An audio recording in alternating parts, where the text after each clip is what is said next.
Good day, everyone. Thank you for being here today. Today, I will be presenting a report on three crucial aspects of effective communication. These are the principles of communication, the seven C's of communication, and the ethics of communication.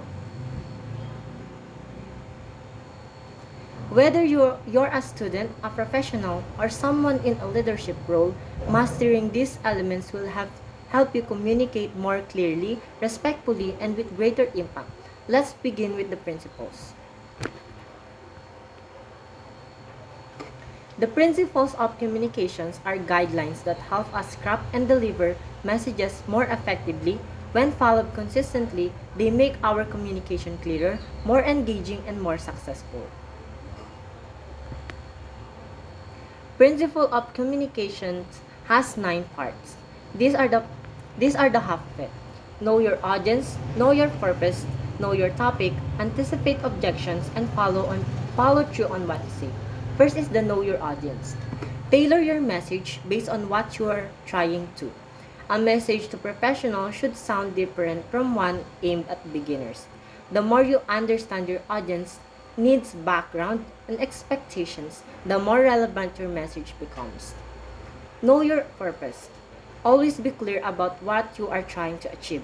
Are you informing, persuading, entertaining, or making a request? Identifying your goal helps you stay focused and effective. Know your topic. A good communicator must be well informed. If you are unsure about your topic, it affects your credibility and confidence. Prepare thoroughly so you can speak with authority. Anticipate objections. Think ahead.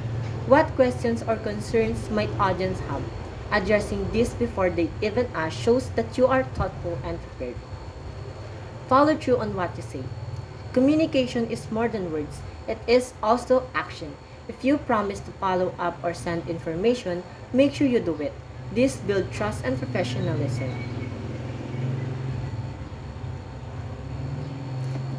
The last half would be communicate a little at a time, present information in several ways, develop a practical way to get feedback, use multiple techniques. Communicate a little at a time. Don't overwhelm your listeners.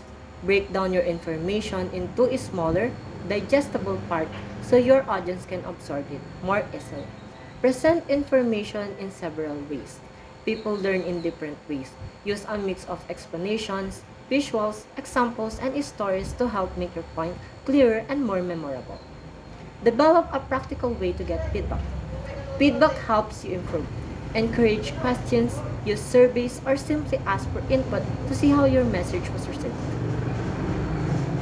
Use multiple techniques. Combine verbal, nonverbal, written, and visual methods. The more channels you use effectively, the more your message is reinforced.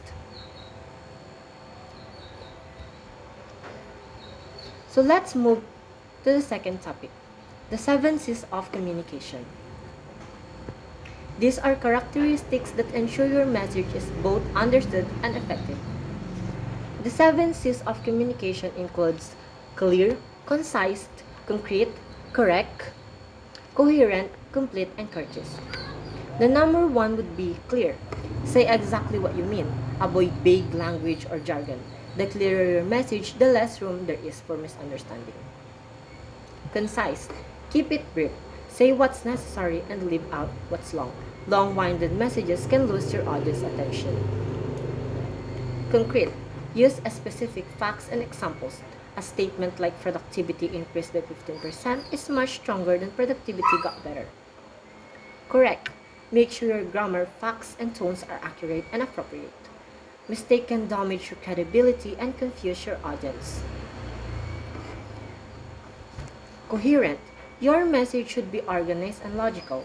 Each part should flow smoothly into the next so your audience can follow your thoughts easily. Complete. Include all the information your audience needs to fully understand and respond. Don't leave important questions unanswered. Be courteous. Always be polite and respectful. Even when the message is serious or critical, your tone should remain professional and kind.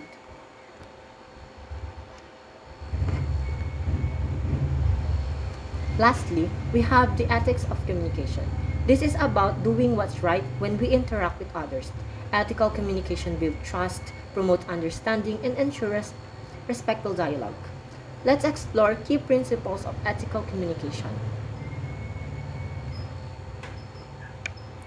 The ethics of communication consists of be truthful and honest, active listening, speaking non-judgmentally, speaking from your own experience, consider the receiver's prepared channel, be truthful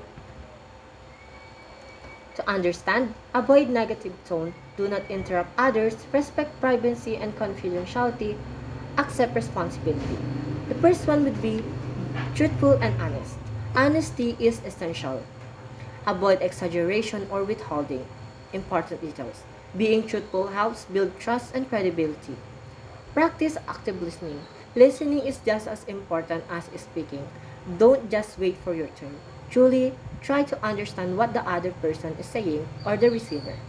Speak non-judgmentally. Avoid stereotypes, assumptions, or biased languages. Keep your tone and words respectful even when you disagree. Speak from your own experience. Use I statements to express your feelings. For example, I felt excluded is more respectful and productive than you ignored me. Consider the receiver's prepared channel. Everyone has different preferences. Some may prefer face-to-face conversations, while others are more comfortable with emails or text. Adapt your approach to suit the other person or the receiver. Strive to understand. If something isn't clear, ask clarifying questions instead of making assumptions. Communication is a two-way street. Avoid a negative tone. Even the right message can be misunderstood if delivered with sarcasm, frustration, or hostility. Tone matters. Don't interrupt others. Allow people to finish speaking. It shows respect and ensure you understand the complete message. Respect privacy and confidentiality. If someone shares something personal or sensitive, don't repeat it without permission. Trust is built on discretion. Accept responsibility is the last. If you make a mistake, admit it. Take ownership and make things right. It shows maturity and integrity. Communication is more than just talking or writing. It is about being clear, purposeful, and ethical. By following the principles of communication, applying the 7 C's, upholding a strong ethical standard, we become better communicators and better people to work with, learn from, and trust. Effective communication fosters understanding, reduces conflict, and builds a stronger relation in every area of life. Thank you very much for your attention. If you have any questions, reactions, or insights you'd like to share, please do so. If not, that concludes my report. I am Geoffrey Hawson. Have a great day ahead.